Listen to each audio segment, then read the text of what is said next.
Health. He will give you an update shortly on vaccinations, variants, and just overall progress in our fight against the COVID pandemic.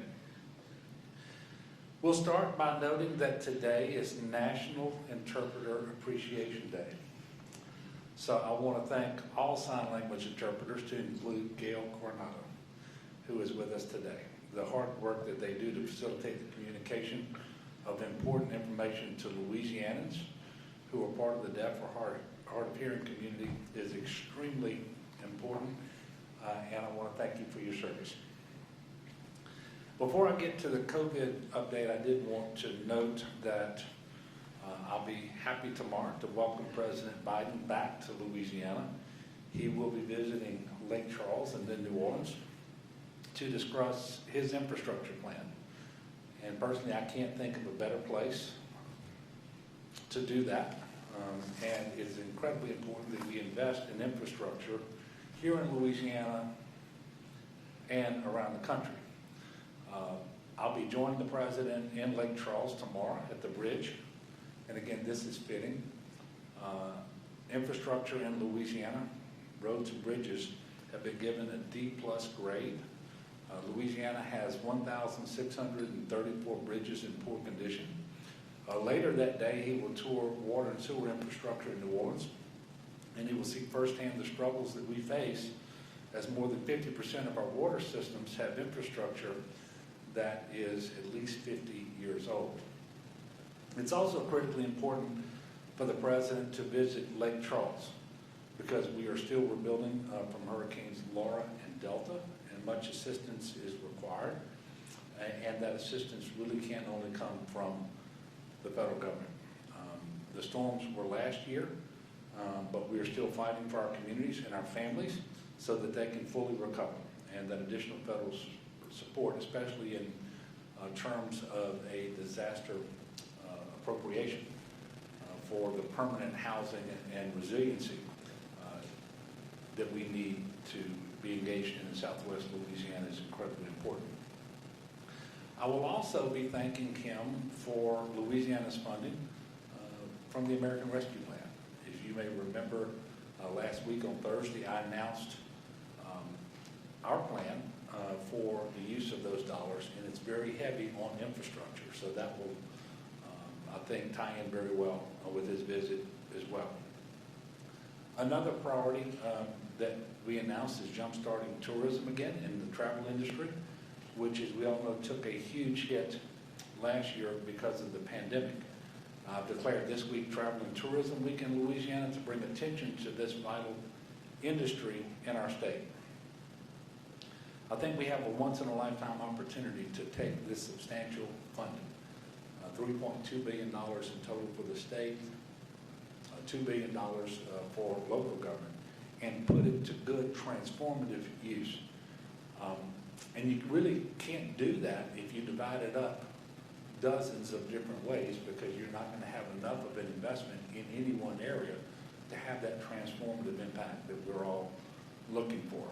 And so I think the plan that we laid out is a very smart use of one-time funds. That plan was developed after consulting with people all across Louisiana, in every nook and cranny of our state, talking to the state agencies who oversee efforts related to water, to sewer, to infrastructure, and so forth.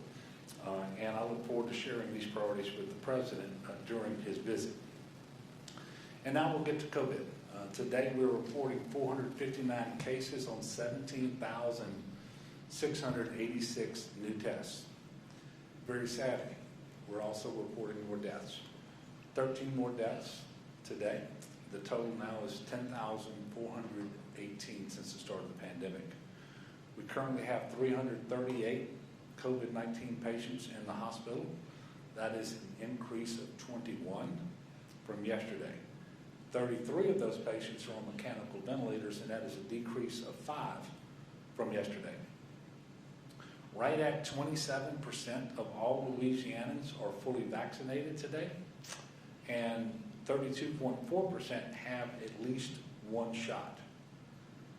35% of all adult Louisianans are fully vaccinated, and 42% have at least Louisianans 65 or older, 68.5% of them are fully vaccinated. And that's a good number. But that means 31.5% are not. And so we've got to continue to work, not just on the older Louisianans, but on all Louisianans, because we need people to be vaccinated in larger numbers and quickly. But it's really important that not only that everyone get vaccinated, but those more vulnerable because of their age or health condition to COVID-19 are vaccinated. Because when we do that, we can be reasonably sure that we won't have the run on the hospitals that we had in the past when we had surges. And remind you again, we had well over 2,000 in the hospital at one time early in 2021. But we also won't have as many deaths because the way this works is you get positive one day, you get sick a few days later, you go in the hospital after that, and you die after that. So you have lagging indicators. But at the end of the day, if you want to get to a zero death count, you got to have a positive impact on the front side of all of that. We can do that now through vaccinations, as well as continuing to slow the transmission of the virus. So it is extremely important that everyone get the vaccine, including younger people, because young people, by the way, often get sick. But even if they don't, they become contagious and they can continue to spread the virus to other people who will, in fact, get sick and be one of the ones who end up in the hospital or worse. I can tell you that I'm very excited about the fact that on Mother's Day, this coming Sunday, I will be able to personally visit with my mother inside, without distancing, without masks, because she and I are fully vaccinated. And so that Mother's Day celebration will look like Mother's Days of the past and not Mother's Day of 2020. That's something that's available to all of us, and we can do it safely.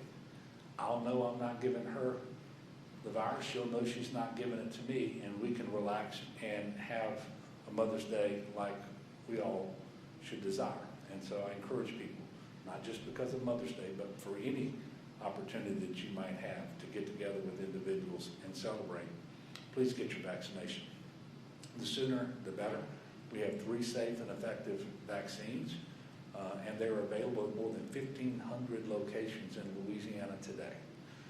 If you need to find a provider for a shot, if you want to ask a question to a medical professional about the vaccine, please call our hotline at 1-855-453-0774. Again, that hotline is available to schedule appointments, to find a provider, or to ask questions of a medical professional if you have questions. We want you to be confident about the vaccine. We know and believe that they are all safe and effective. We want you to feel that way as well. So please call that number, 1-855-453-0774. The federal government has also launched several useful tools for finding a provider. One way is to text your zip code to GetVax, G-E-T-V-A-X. And that number is 438-829. Again, text your zip code to 438-829, and it will send you a list of providers in your immediate area. The list can also be found on vaccines.gov. I do want to make you aware of some new operating hours for the community vaccination site in Baton Rouge. Starting this Sunday, Mother's Day, May the 9th, they will be closed on Sunday and Monday and open 10 a.m. to 6 p.m. Tuesday through Saturday. There's also a vaccine pop-up at the Mall of Louisiana in the former William Sonoma store on the first floor. It opened yesterday, and it'll be open tomorrow as well, today and tomorrow, from 11 a.m. to 7 p.m. And then on Friday and Saturday, May the 7th and May the 8th, it'll be open from 11 a.m. to 8 p.m. I'm also excited to announce that today we're launching a feature on LA Wallet that will allow you to access your COVID-19 vaccination record if you choose to do so. LA Wallet is Louisiana's digital license app, and it is optional and free and easy to use.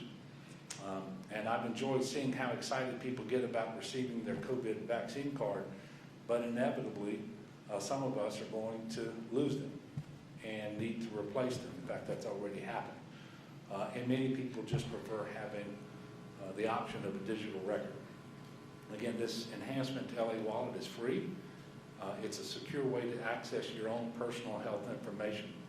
And if someone wants to have a digital copy of their vaccination record, they should be able to do that easily and at no cost, which is what this optional feature at LA Wallet allows. So if you don't already have LA Wallet, you can download it through the Apple Store or Google Play. At this time, I'm going to turn things over to Dr. Cantor for his updates.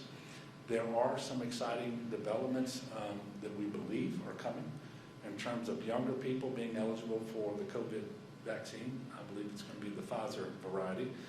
He'll speak more about this, but I will tell you that we do expect to have this vaccine available to people with FDA and CDC approval in the near future. So with that, I'll give it up to Joe Cantor, and I'll come back in just a moment.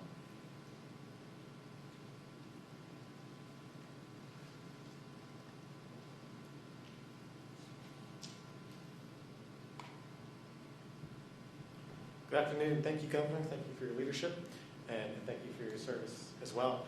I also wanted to mention, in addition to Interpreter Recognition Week, it's also Public Service Recognition Week, and we have a lot of really devoted public servants in Louisiana that, particularly throughout COVID, have just been pulling way above their pay grade. So I wanted to give them recognition and let them know on behalf of myself and Secretary Phillips, the Department of Health, for all agencies that have been working during this public health crisis, that we really do appreciate what you do. Thank you for that. Our COVID numbers in terms of epi numbers continue to be relatively reassuring, and I'll run through some stats right now. As of today, percent positivity of all tests conducted on the state is down from 2.8 to 2.7%. 6 out of 9 regions in the state have had decreases in percent positivity. The remaining 3 have had very small increases. We are now, compared to all 50 states, the 9th lowest in terms of new cases day by day, the 9th lowest in terms of percent positivity, and the 5th lowest in terms of hospitalizations of COVID patients per capita. All of those numbers, I think, are reassuring. We got here by doing the right thing. So let's keep it up. I mean, it's important to recognize that mandate or not mandate the public health recommendation for distancing, particularly masking, and particularly when you're in settings with unvaccinated individuals indoors, is very much still there. The recommendation is very much still there. At this point, 14 odd months into this pandemic, we have a good sense of what is effective in keeping us safe. And for individuals, particularly unvaccinated in indoor settings, masking and distancing are highly effective. So I do want to encourage people, even though our numbers are encouraging at the moment, there is no guarantee that they stay that way. And I want to encourage people, first and foremost, to get vaccinated. Secondly, if they've not yet gotten vaccinated, those recommendations of masking and distancing really do apply to you. They can keep you safe. They can keep your family safe as well. The variants continue to give me concern. They continue to add urgency to the vaccine campaign. And every day that goes by, each time the virus transmits from one person to another, there are small mutations that take place. That's a normal element of viral transmission. And 99.9% of the time, those mutations are insignificant and irrelevant. Every now and then, a mutation arises that is not irrelevant, and it leads to a variant of concern. The first and foremost way to reduce the chance of any variants of concerns in the future are to reduce transmission now, which can happen through masking, distancing, and even better than that is vaccination. we've been very fortunate that the variants of concern circulating now remain good matches for the vaccine. There is no guarantee that that maintains that way in the future. So we have this window of opportunity now that we really do need to capitalize on that. Similar to last week, of all COVID circulating in Louisiana, the CDC is pinning 33.3% of all that COVID as the UK or the B.1.1.7 variant. That's a number that's been steady for the past 2 or 3 weeks now. As we announced a little bit earlier, we now do have the P1 or Brazilian variant identified in Louisiana. We now have a total of 7 cases of the P1 variant. Of course, this is a tip of the iceberg scenario where we still, as a country, do relatively little genomic sequencing of these viral samples. So when you have 7 identified cases, you certainly have more that you just haven't identified. Those 7 cases come from regions 1, 2, 5, and 6. That's the New Orleans region, the Baton Rouge region, the Lake Charles region, and central Louisiana. As a whole across the country, 3.5% of all COVID circulating is the P1 or the Brazilian variant. We continue to have no identified cases of the B.1.351 or the South African variant. The governor mentioned top-line numbers for people vaccinated in Louisiana. It continues to be encouraging, yet we know we have a lot of work to do right now. There's been 2.7 million doses of vaccine administered in Louisiana. As the governor said, 32.4% of our population has now initiated the series, and 1.25 million, or about 27%, have completed that series, and encouragingly, just below 69% of those aged 65 and above are now fully vaccinated. And you can see that in those nursing home death numbers that we've shown previously, certainly in our hospitalization numbers, which have been below 500 for a good few weeks now. All of that is encouraging.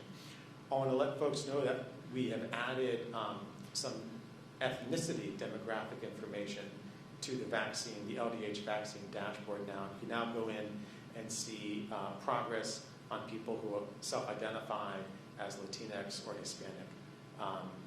That's added to the racial demographic information that's on the dashboard. So right now, of all vaccines administered in the state, 3.9% have gone to individuals in Louisiana who self-identify as Hispanic. Just to put that in perspective, as a population base, 5.3% of Louisiana identifies as Hispanic. So if you did back of the envelope math on that, we're at that 3.9% is 74% of predicted what the population would predict, which I think is encouraging progress, particularly that it's a marginalized community here, but clearly we have work to do. The data completion on that is 69%. We have ethnicity data on 69% of every vaccine that's been administered. To compare that to national numbers, which I'd like to do, we're ahead of the curve on this. So nationally, this is according to the CDC, 12.3% of all vaccine administrations have gone to individuals who identify as Hispanic, and that group represents 18.5% of the U.S. population. So the U.S. is running 66% of predicted, a little bit less than Louisiana is. Even more notable is the data in Louisiana is much more complete than national data. Nationally, the CDC only has information on 55% of vaccine administrations. Again, we in Louisiana have data on ethnicity data on 69%. And I'll tell you, that really is as a result of the hard work of the public servants that I kind of gave nod to earlier on. So we have decent quality data. I'm encouraged by the progress we've made in the Hispanic community. I know we have more work to do there. I do want to mention a new feature that's available on our Louisiana vaccine hotline, and that is the ability to bring vaccine to individuals who are homebound. This is an important service. Just because someone suffers with a disability or for other reasons is homebound, they certainly should be allowed to avail themselves of the protection of the vaccine, and that's what this service does. So the hotline number, which we've said before, and I'll say it again, is 855-453-0774. It's open until 8 p.m., 7 days a week.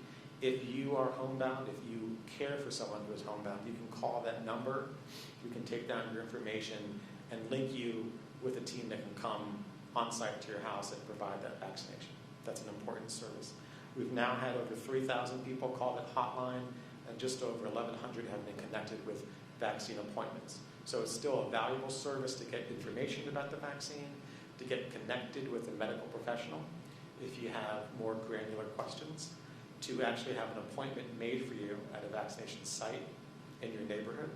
And now, if you're homebound or you care for someone who's homebound, we can actually bring vaccine to you. And we're very proud to offer that service.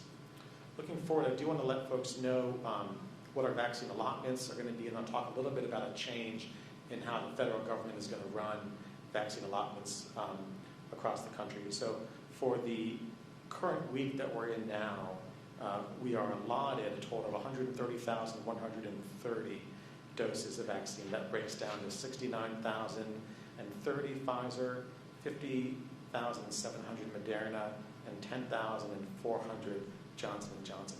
For next week, we will be allotted 127,730 doses. That breaks down as the same 69,030 doses of Pfizer. I should say these are all first doses. That usually the second dose follow. An increase of Moderna to 51,900 and 8,000 Johnson & Johnson doses.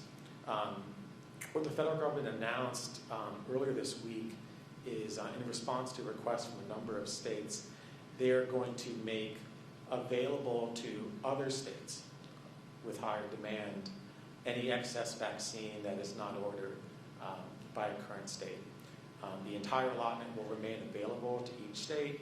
Anything that's left after that unordered will essentially go into a pod and be distributed to other states that are seeing increased volume of vaccinations right now.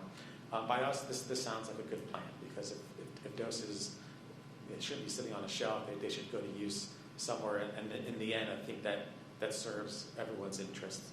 So for the past 3 weeks, we've not needed to order the entire allotment that has been available to us. There is enough vaccine for everyone in Louisiana that might want one. There is enough second doses on hand for anyone that needs it. This is truly just excess vaccine doses. And I'll tell you, cumulatively, Louisiana has ordered 81.8% of all vaccine doses made available to us by the feds. Of that, 99.7% has actually been delivered and in state. And of that, 73% of those doses have been administered into people's arms. Some other announcements that have come from the federal government this past week, they're encouraging walk-ins in retail pharmacies offering vaccines. So prior to this, it was a real focus on asking people to make an appointment. And what the federal administration is going to be doing, particularly to the large retail pharmacy chains, of which we have a number which in Louisiana, Walgreens, CVS, Walmart, Kroger, Berkshire, for example, people would be encouraged, if they would like to walk in as a convenience factor, and that's encouraging. Also, as the governor mentioned, there's a federal text hotline to get information on vaccine sites near you sent to you. And the governor said it, I'll say it one more time, if you text your zip code to Get Vax, and that spells out as 438829, you will get spit back as a text message a list of vaccine providers in your zip code. It's a handy feature, a quick way to get some vaccine sites near you. The federal government also has a new vaccine finder site. It's at vaccines.gov, and it provides a very similar service. You can put in your zip code or your address, and it'll show you all the vaccine sites and who has inventory on hand near you. So all of those should make it a little bit more convenient for people to find out where they can get vaccine close to home. I'm very excited to learn that we have every expectation now that in the coming week, the FDA is going to likely amend their emergency use authorization of the Pfizer vaccine and extend it down to individuals 12 years of age and above. This is an exciting development. Pfizer had submitted data a few weeks ago for that age group, the 12 through 15-year-old age group, and the data they submitted was really encouraging. Of course, that's not all the data that's out there, and as both the FDA and the CDC meet next week, there'll be more data released, and we're looking forward to reviewing that data closely. But if it tracks along with what's already publicly available, It's very, very encouraging. The data shows high efficacy and great safety in the age groups of 12 to 15 with the Pfizer vaccine. So we do expect the FDA to make a decision on this early next week, and then we believe the CDC's Advisory Committee on Immunization Practices will meet a week from today, on Wednesday the 12th, to review and make further recommendations. What I would encourage people now is if you have a child who's between the ages of 12 and 15, talk to your pediatrician now. Don't wait for this to come out next week. Be thinking about it, be talking to your pediatrician, get your questions answered. I think people have reasonable questions, very reasonable questions, and there's very reasonable evidence-based answers out there. Take your time now. If you have an adolescent or someone between the age of 12 and 15 in your house, see your pediatrician, talk to your pediatrician, get your questions answered. Put yourself in a position where once this authorization does come through, you're able to avail yourself very quickly of it. On one hand, we know that people that young tend to do well clinically if and when they get COVID, although that's not absolute. And there are some long-term effects we're seeing, but usually they do well. We also know that these vaccines, just as the governor said, prevent the chance that you're going to spread COVID to someone else. So by getting younger individuals vaccinated, it's an opportunity to protect everyone in that household. And that's really, really exciting. On that note, as the governor mentioned, I think we're all looking forward to a more normal Mother's Day this Sunday. I certainly am myself as well. I will say the number one thing you can do to make that a safer environment is to encourage everyone who's eligible in your household or will be coming over to get vaccinated. Simple as that. Best thing you can do to protect your mom is to get everyone who's going to be with her vaccinated. And if there will be people who are unvaccinated in your Mother's Day gatherings, I do advise you continue to follow the precautions, be outdoors as much as possible. And if you can't do that, it's probably best to remain masked. Again, it's not worth putting someone at risk, even on a holiday like Mother's Day. Be happy to answer any questions. Yeah. So if the FDA and CDC approve Pfizer vaccine for 12 and up early next week, when can we expect the state to allow that for 12-year-olds to vote? Immediately? Or? Likely very quickly. We would like to have a chance to review the data. Usually that data comes out ahead of the actual decision because the committees use it to meet. So we'll be reviewing that data once it comes out. And again, if it matches with what is publicly out there, which is encouraging, you can expect to see LDH match that recommendation very quickly. Yes? I understand last month there were a lot of pilot programs in reaching hard-to-reach communities for vaccinations. Now that those have sort of passed, what's sort of the next phase in that outreach effort? And is there anything that you learned or that was particularly successful in that program? It's very much the same. And there's a retooling process to expand that work that's happening. And it's interesting because President Biden alluded to this in his remarks last night, and he directed FEMA to start thinking about how they move some resources from these larger events into more targeted community-based interventions. And that's been the plan, so to say, for a few weeks now in Louisiana. You know, we're in this phase of vaccination now where most people who are very, very self-motivated have likely already gotten vaccinated if they're eligible. And now there's a large segment in the middle. Some people term them the movable middle, but there's a lot of people in the middle right now who are not adamantly opposed to getting vaccinated. They just haven't done it yet. They either have questions, or they're not sure, or they're still waiting and seeing, or there's some other barrier. We need to address it, make it more convenient. We believe that the more targeted interventions that we can help orchestrate and partner with community organizations on, the more we're going to be able to reach those individuals and make them feel comfortable. The novel thing about the Bring Back Louisiana campaign is that it marries those type of vaccine events with the door-to-door outreach, with the canvassing outreach that precedes that. So the lessons taken back from the first round of pilots is that it works. It's effective. It's not as fast as I think people would have wished, and it's not as fast as a high-throughput, mass vaccination site, but it is effective. And that's really going to be where the opportunity is going forward. I think if you watch what's happening across the country, states are slowly coming to that realization that after you get through this phase where we've had open eligibility for over a month now in Louisiana, after you get through that phase where people that were really motivated to do it themselves have done so, it then becomes a more deliberate and intentional process. And that's where we are right now. Are y'all, on a daily basis, are y'all seeing the amount of people getting vaccinated go down significantly? Yeah, it has slowed. Yeah, no question about that. And part of that is, moving from this open eligibility, great, everyone who's motivated goes and gets it, to, like we just talked about, kind of a more thoughtful, a more on the ground phase where really the opportunity is reaching people in neighborhoods, talking to individuals, having questions asked and answered, which just takes a little bit more time. Yes, sir, last question. So you mentioned that Louisiana uses about like 80% of the vaccines that are allocated to them. Do you know where that ranks Louisiana among some others, among some of the other states? And do you feel like that shows that there's more vaccine hesitancy in this state than others? Or? I don't know. It's a movable target. I don't have the actual ranking offhand right now. 81.8% is the number. 81.8% of every dose made available to Louisiana has been ordered and brought in to Louisiana.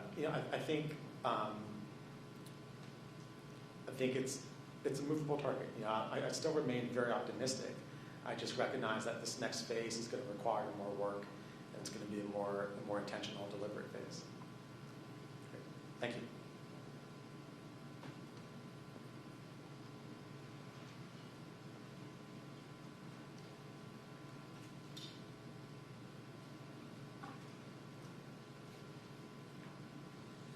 Thank you, Dr. Kenner.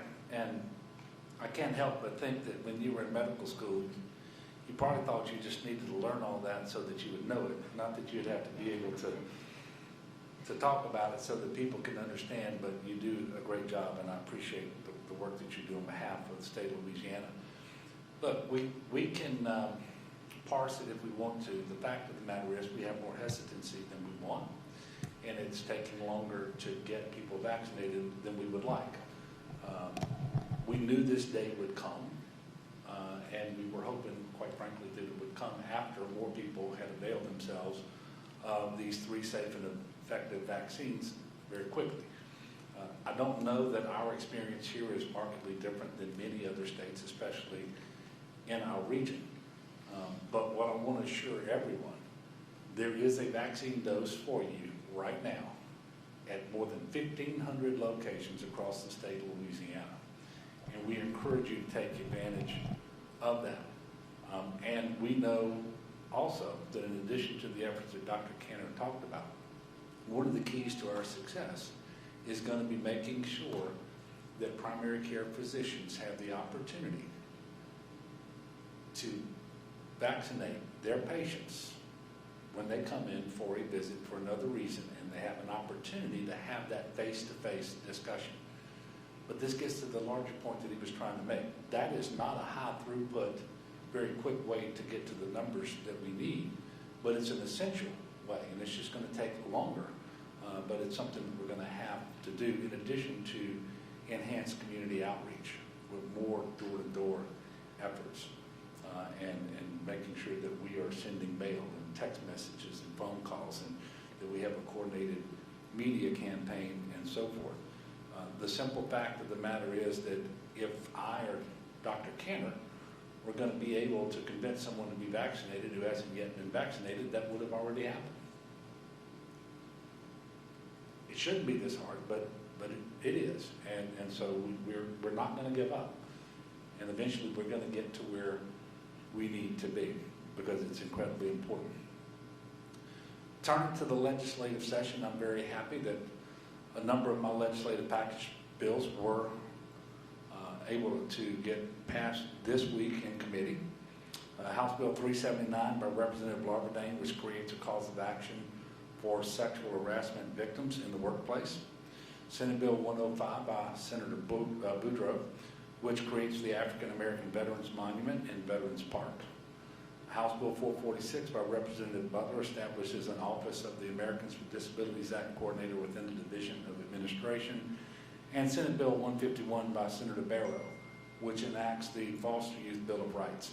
And I want to thank the former foster youth who came together to write the bill, who testified in committee today for their work on this thoughtful legislation. Unfortunately, one of my bills did not make it out of the Senate Insurance Committee, and that was SB 55 by Senator Luno, which would have prevented discrimination in auto premiums based on things that have absolutely nothing to do with one's driving record. So unfortunately, insurance companies in Louisiana are going to continue to be able to set rates in a discriminatory fashion based on gender, marital status, and credit score.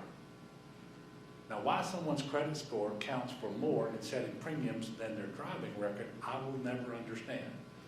But it is a fact in Louisiana that poor people with a perfect driving record will pay more for auto insurance than rich people with a poor driving record. Finally, I want to encourage everyone out there, in addition to getting your vaccine if you haven't done so, please donate blood. Make an appointment. The national blood supply is dwindling. Louisiana's needs have also been greatly affected. I think this is in part due to the return of more elective surgeries that were put off during COVID, but what we know is we need people to donate blood. I believe that our needs are only going to increase going forward. So please visit givebloodinlouisiana.org. That's givebloodinlouisiana.org to find a location near you. Tomorrow is the National Day of Prayer, but prayer is a good idea every day. And so I'm encouraging everyone to lift up our state, our country in prayer so that together we will end this pandemic and that we will confront all of our other challenges as well. With that, I will take questions. Yes, sir. Do you think that the current oversight framework for the Mississippi River pilots is sufficient, or would you be supportive of some reforms in that regard, like some of the legislation that's been proposed? Yeah, so I do think the current system is sufficient. If the legislature believes that changes are in order, I'll be happy to receive a bill from them and take a look at it and see what that looks like at the end of the day. The bill as it stands today is markedly different than the one that was introduced. It was amended in a pretty robust fashion, and it hadn't come out of the House of Representatives yet where it was introduced. And so, as I always do, I reserve the right to look at the legislation as it comes to my desk, if it comes to my desk, and make a decision from there. Yes? What do you think about President Biden setting the goal of July 4th to get about 70% of adult Americans their first dose? Do you think that's possible? Well, it's certainly possible. I think the incremental increase is 160 or 170 million more doses by then. If you look at what has happened over the past 100 days, for example, it certainly should be possible. It just depends on the degree of hesitancy that is encountered between now and then. And we've been talking about hesitancy here in Louisiana, but it's happening everywhere in the country to one degree or another. So I think it's a doable, but it's a goal, and I think it's necessary. But it's always good to be ambitious and to set your targets in an ambitious way. But it would be great to have that, because we were just talking about Mother's Day. But wouldn't it be wonderful if, come the 4th of July, more people could get together, especially outdoors, unmasked and close together or whatever, and enjoy their hot dogs and watermelon and fireworks, whatever it is that you do on the 4th of July to celebrate our nation's independence. And so the more people who will be vaccinated between now and then, the better. What I can tell you is there will be ample opportunities for Americans to be vaccinated to reach that goal, both because of the number of providers, the amount of doses that are going to be readily available, the number of safe and effective vaccines that are going to be authorized. We believe by then it'll be down to age 12 and above, at least for the Pfizer vaccine. So I think it's doable, and I think it's important. And but it's important every day that people get vaccinated. And I wouldn't want anybody thinking, okay, I'll wait till July the 3rd. Let's go ahead and do that as soon as we possibly can. Yes? Do you have any concerns with Biden's announcement that they're going to steer vaccines away from states that don't use their full, allotment? No, I don't have any concerns about that, because if we wanted to, we could order our full allotment every week and we could just stockpile it. That doesn't make sense to me, because that vaccination is not doing any good on a shelf in a refrigerator or a freezer. But the nature of a pandemic is such that we want everybody to be vaccinated as soon as they are willing to do so, regardless of where they live in our country. And I have no doubt that the vaccines that we are ordering and that we have on hand are more than sufficient to meet our need.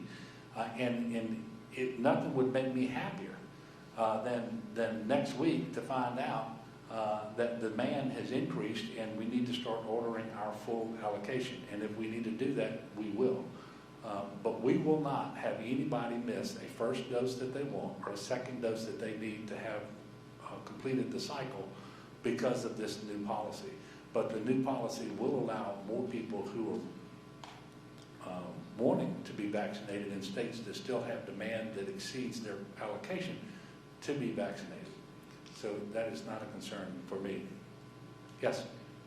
How confident are you that Louisiana could reach some sort of herd immunity? Some experts have said that's a unattainable goal at this point, or unlikely goal at this point. And in your mind, when does the pandemic end, or when does the vaccine rollout end if it becomes increasingly hard to get people vaccinated?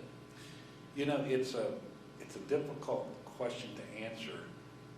This was part of the discussion on our call this week on Tuesday morning. The national governors calling with the White House folks on the with respect to the coronavirus, and this was Dr. Fauci's presentation.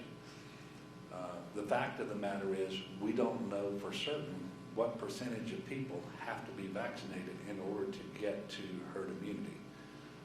And herd immunity generally consists of that percentage of people who have to have immunity to the virus that can be conferred upon them either by virtue of the vaccination or by virtue of having had COVID and that natural immune response that you get. The issue there, for some people, that natural response is going to last 3 months. It may last 6, it may last a little longer.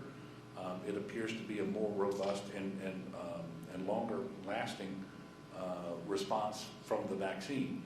But you put the people who are vaccinated together with the people who still have antibodies from the immune response produced because they had the disease, and together that percentage has to be sufficient in order to have the transmission go down to a point where this so-called herd immunity is reached. We don't really know what that percentage is, but what we know is the more people who get vaccinated, which is really what's under our control, collective control. It's not under the governor's control. It's not under the White House's control. It's collectively Americans, Louisianans have control of that. If they will access one of these 3 safe and effective vaccines, then we're going to get to that point sooner than later.